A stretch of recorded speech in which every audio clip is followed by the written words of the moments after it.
नमस्कार, मैं हूं सत्यपाल और आप देख रहे हैं CWB हिंदी न्यूज।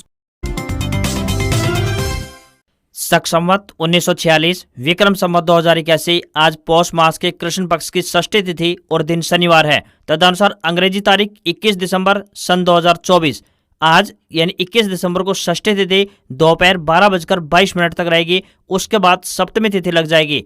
सबसे पहले आज की सुर्खियां। हरियाणा की राजनीति से जुड़ी दुखद खबर। इनेलो सुप्रीमो एवं पूर्व मुख्यमंत्री ओम प्रकाश चौटाला का हुआ निधन। हरियाणा के मजदूरों को ठंड से बचने के लिए मिलेगी गर्म पानी व हीटर की सुविधा, सरकार ने जारी किया आदेश। किसानों के लिए बड़ी अपडेट। पीएम किसान की राशि 6,000 रुपए से बढ़कर होने जा रही है इतनी, जानिए पूरी अपडेट। हरियाणा के पूर्व सीएम ओम प्रकाश चौटाला के निधन पर हरियाणा में 3 दिन का राजकीय शोक घोषित। 21 दिसंबर यानी आज रहेगी सरकारी छुट्टी। नए साल पर केंद्रीय कर्मचारियों के लिए आई जबरदस्त अपडेट। रिटायरमेंट की उम्र में बदलाव को लेकर सरकार ने दिया ये बड़ा बयान। 7 करोड़ EPFO खाता धारकों के लिए आई बड़ी खुशखबरी। नियमों में हुआ बड़ा फेरबदल। ओम प्रकाश चौटाला के अंतिम संस्कार में शामिल होंगे उपराष्ट्रपति जगदीप धनखड़ व सीएम नायब सिंह सैनी। हरियाणा में महिलाओं व अनुसूचित जातियों के लिए खुशखबरी। सफाई कार्यों के लिए मिलेगा 60 लाख रुपए तक का ठेका। और हरियाणा में 1,36,000 लोग BPL श्रेणी से बाहर हुए। नवंबर में 34,000 BPL कार्ड धारक घटे। और अब खबरें विस्तार से।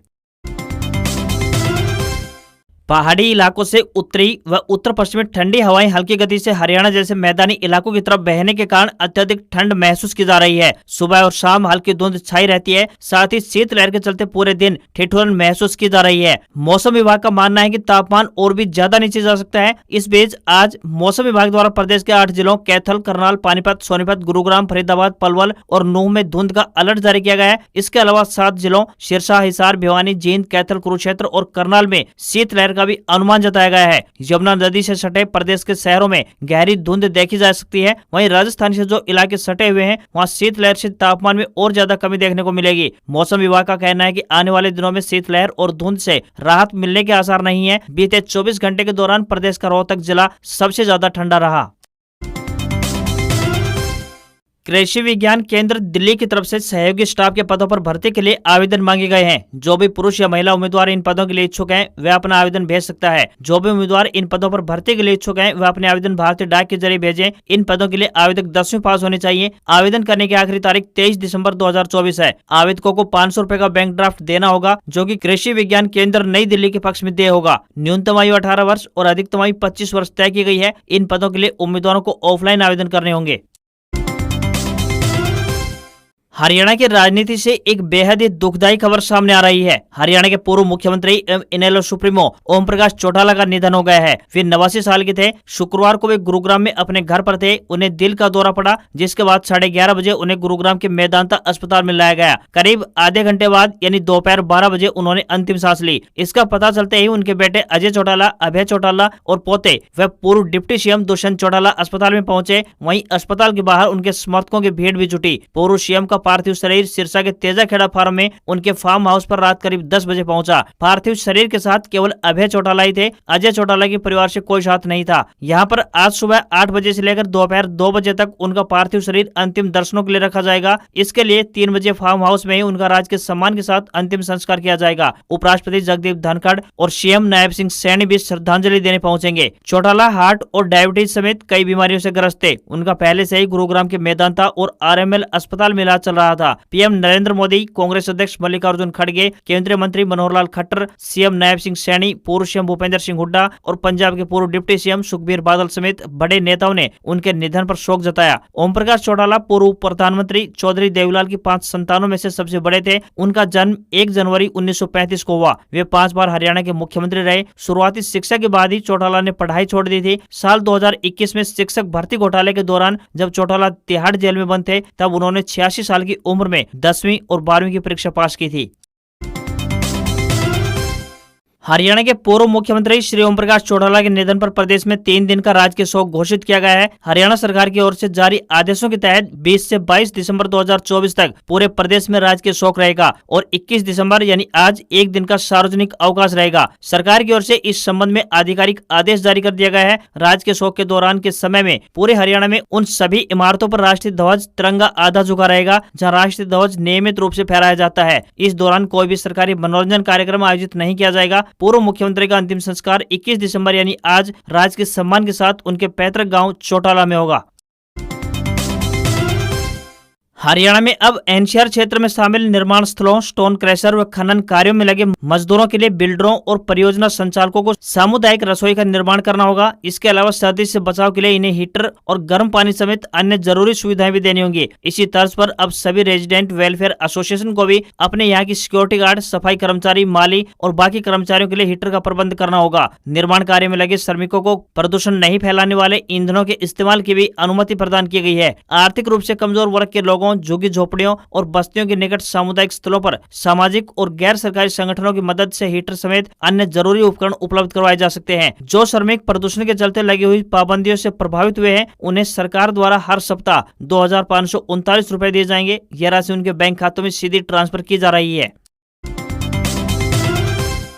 अगर आप भी केंद्रीय कर्मचारी हैं तो आज की ये खबर आपके लिए अहम होने वाली है। बता दें कि रिटायरमेंट की उम्र को लेकर केंद्र सरकार द्वारा बड़ी जानकारी शेयर की गई है। इस बारे में राज्यसभा में एक सवाल का जवाब देते हुए केंद्रीय कार्मिक राज्य मंत्री डॉक्टर जितेंद्र सिंह ने नई जानकारी दी है। केंद्रीय मंत्री ने बताया कि केंद्रीय कर्मचारियों के लिए रिटायरमेंट की उम्र में बदलाव का अभी कोई विचार नहीं है। मंत्री ने जानकारी दी कि निर्धारित मानदंडों को पूरा करने वाले कर्मचारियों के पास समय से पहले रिटायरमेंट लेने का ऑप्शन पहले से ही मौजूद है। राज्यसभा सांसद तेजवीर सिंह से पूछा गया था कि क्या सरकार केंद्रीय कर्मचारियों के लिए रिटायरमेंट की उम्र में बदलाव को लेकर कोई योजना बना रही है, तो इसके जवाब में केंद्रीय कार्मिक राज्य मंत्री ने जवाब दिया कि केंद्रीय कर्मचारियों के लिए देर से रिटायरमेंट की कोई योजना का प्रस्ताव नहीं बनाया गया है। हालांकि कुछ नियमों को पूरा करने वाले कर्मचारी जल्दी रिटायरमेंट का लाभ ले सकते हैं। कुल मिलाकर देखा जाए तो जल्दी रिटायरमेंट के लिए सरकार ने नियम बनाए हैं, लेकिन रिटायरमेंट की उम्र में बदलाव करना फिलहाल सरकार के एजेंडे में नहीं है।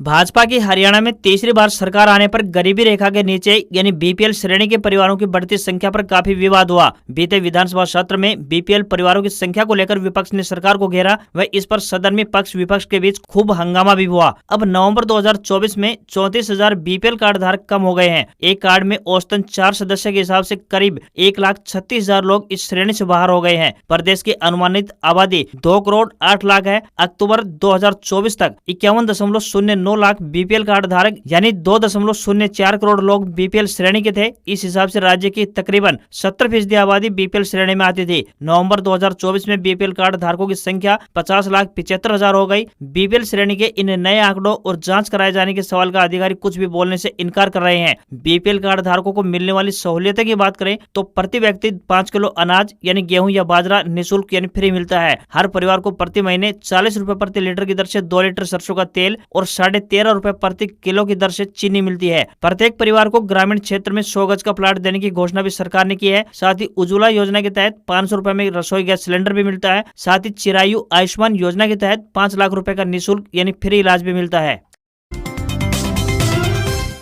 हरियाणा के रोहतक के सुनारिया जेल में बंद डेरा सच्चा सौदा प्रमुख राम रहीम को पंजाब हरियाणा हाईकोर्ट से बड़ा झटका लगा है। साधुओं को ईश्वर से मिलवाने के नाम पर नपुंसक बनाने के मामले में शुक्रवार को उच्च न्यायालय में सुनवाई हुई। सुनवाई के दौरान हाईकोर्ट ने साधुओं को नपुंसक बनाने से जुड़े मामले के केस डायरी डेरा मुखी को सौंपने के सीबीआई स्पेशल कोर्ट के फैसले को पंजाब एंड हरियाणा हाईकोर्ट ने रद्द कर दिया है। हाईकोर्ट ने मामला दोबारा से सीबीआई स्पेशल कोर्ट को भेजते हुए नए सिरे से इस पर निर्णय लेने का आदेश जारी कर दिया है।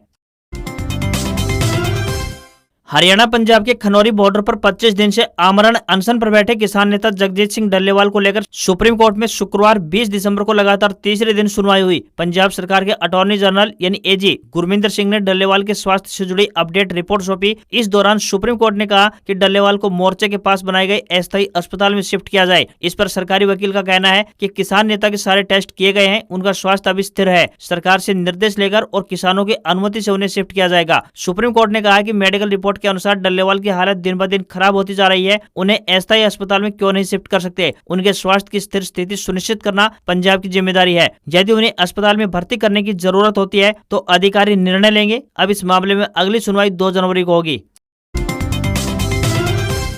हरियाणा की नायब सैनी सरकार ने महिलाओं और अनुसूचित जाति वर्ग के हित में एक और बड़ा फैसला लिया है। प्रदेश के शहर कस्बों में अब 60 लाख रुपए सालाना तक के सफाई कार्यों और कूड़ा कचरा उठाने का ठेका महिलाओं और अनुसूचित जाति आधारित सहकारी श्रम एवं निर्माण सोसाइटियों को दिया जाएगा। शहरी स्थानीय निकाय विभाग के आयुक्त एवं सचिव विकास गुप्ता ने इस संबंध में लिखित आदेश जारी कर दिए हैं। इस आदेश में लिखा गया है कि इन समितियों को सिर्फ 25,000 रुपए तक प्राक्कलन राशि यानी अर्नेस्ट मनी देनी होगी, जबकि सिक्योरिटी मनी भी आधी कर दी गई है। आदेश में आगे लिखा गया है कि स्वच्छता कार्यों तथा सड़कों और नालियों की सफाई, झाड़ियों को उखाड़ना तथा घर घर जाकर सफाई करने और कूड़े कचरे के निस्तारण के 60 लाख रुपए तक सालाना के काम 31 मार्च 2026 तक महिलाओं और अनुसूचित जाति के लोगों पर आधारित सहकारी श्रम और निर्माण सोसाइटी के लिए आरक्षित किए गए हैं। यदि ऐसी कोई सहकारी श्रम एवं निर्माण समिति निविदा में भाग नहीं लेती है तो ठेकेदारों से खुली निविदाएं आमंत्रित की जाएंगी।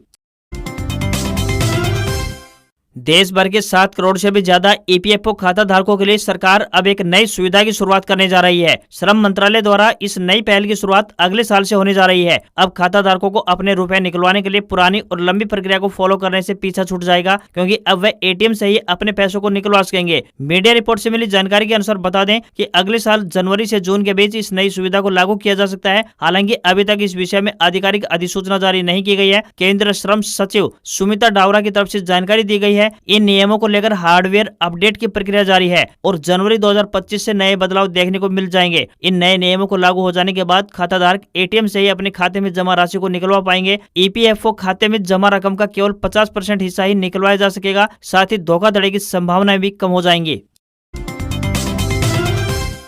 नेशनल टेस्टिंग एजेंसी यानी एनटीए ने यूजीसी नेट की नई तारीखें घोषित कर दी हैं। अब एग्जाम 3 जनवरी से 16 जनवरी 2025 तक आयोजित करवाया जाएगा। जिन कैंडिडेट्स ने एग्जाम के लिए रजिस्ट्रेशन करवाया है वे ऑफिशियल वेबसाइट ugcnet.nta.ac.in पर जाकर सब्जेक्ट्स का शेड्यूल देख सकते हैं। यूजीसी नेट वेबसाइट पर जारी आधिकारिक नोटिस के अनुसार सभी 85 सब्जेक्ट्स के लिए कंप्यूटर बेस्ड टेस्ट यानी कि सीबीटी मोड में एग्जाम होगा। 2 शिफ्ट में एग्जाम लिया जाएगा। इस बार के नेट एग्जाम में कुछ बड़े बदलाव भी देखने को मिलेंगे। यह पहली बार होगा कि जब ग्रेजुएट नेट का एग्जाम देंगे। एग्जाम पास करने के बाद वे पीएचडी और फेलोशिप के लिए एलिजिबल हो सकेंगे। अब देश भर में पीएचडी की एलिजिबिलिटी के लिए भी नेट के स्कोर को मान्य कर दिया गया है। सरकार द्वारा किसानों के लिए कई महत्वाकांक्षी योजनाएं चलाई जा रही हैं। पीएम किसान सम्मान निधि योजना के तहत किसानों को 6,000 रुपए दिया जाता है। देश भर के किसान 1 फरवरी 2025 को पेश होने वाले केंद्रीय बजट से इस फैसले की उम्मीद लगाए हुए हैं कि किसानों को मिलने वाला पैसा 6,000 रुपए से बढ़ाकर 10,000 रुपए कर दिया जाए। यह बजट मोदी सरकार के तीसरे टर्म का पहला पूर्ण बजट होगा, इसलिए किसानों की नजरें वित्त मंत्री निर्मला सीतारमण के संभावित ऐलानों पर टिकी हुई है। पीएम किसान योजना 1 दिसंबर 2018 में शुरू हुई थी। इसका उद्देश्य छोटे और सीमांत किसानों को वित्तीय सहायता देना है। सरकार की इस योजना के तहत यह राशि सालाना 3 किस्तों में यानी 2,000 रुपए देती है। कुल मिलाकर 6,000 रुपए दिया जाता है। यह राशि 3 समान किस्तों में लाभार्थियों के बैंक खाते में सीधे ट्रांसफर की जाती है। किसानों और एक्सपर्ट की मांग है कि महंगाई और खेती के बढ़ते हुए खर्च को देखते हुए योजना के पैसे को बढ़ाया जाए। फिलहाल सरकार इस योजना के तहत सालाना 6,000 रुपए को बढ़ाकर 10,000 रुपए करने पर विचार कर रही है। केंद्रीय बजट 2025 पर सभी की निगाहें टिकी है। यदि सरकार पीएम किसान योजना के तहत राशि बढ़ाने का ऐलान करती है तो यह लाखों किसानों के लिए बड़ी राहत होगी। यह कदम ग्रामीण अर्थव्यवस्था को मजबूती प्रदान करेगा और किसानों की लंबे समय से चली आ रही मांग को भी पूरा करेगा।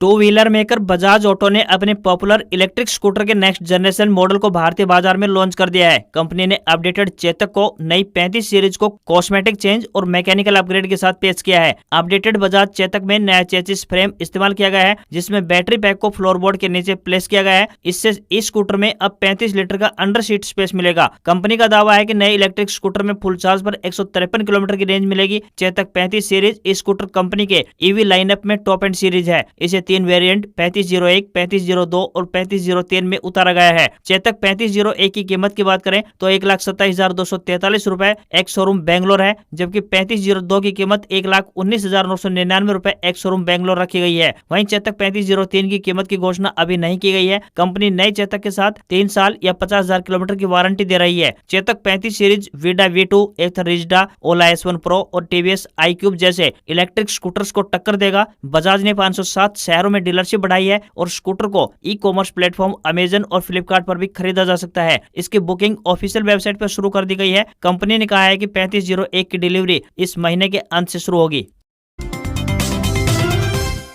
सेंसेक्स 1176 अंकों की गिरावट के साथ 78,041 के स्तर पर क्लोज हुआ। वहीं निफ्टी में भी 364 अंक की गिरावट रही और ये 23,587 के स्तर पर बंद हुआ। सेंसेक्स के 30 शेयरों में से 20 में तेजी और 10 में गिरावट देखने को मिली, जबकि निफ्टी के 45 शेयरों में गिरावट और केवल 5 में तेजी दिखाई दी। एशियाई बाजार में भी गिरावट देखने को मिली है। 10 ग्राम 24 कैरेट गोल्ड का भाव 636 रुपए गिरकर 75,377 रुपए पर पहुंच गया। चांदी का भाव 1,902 रुपए कम होकर 85,133 रुपए पर पहुंच गया। दिल्ली में 10 ग्राम 22 कैरेट सोने की कीमत की बात करें तो 70,550 रुपए और 10 ग्राम के 24 कैरेट सोने की कीमत 76,950 रुपए पहुंच गई है। आज खबरों में बस इतना ही। देखते रहिए आपका अपना हरियाणा का सबसे बेहतरीन news channel CWB Hindi news. नमस्कार। इसी आशा के साथ आपका दिन शुभ रहे।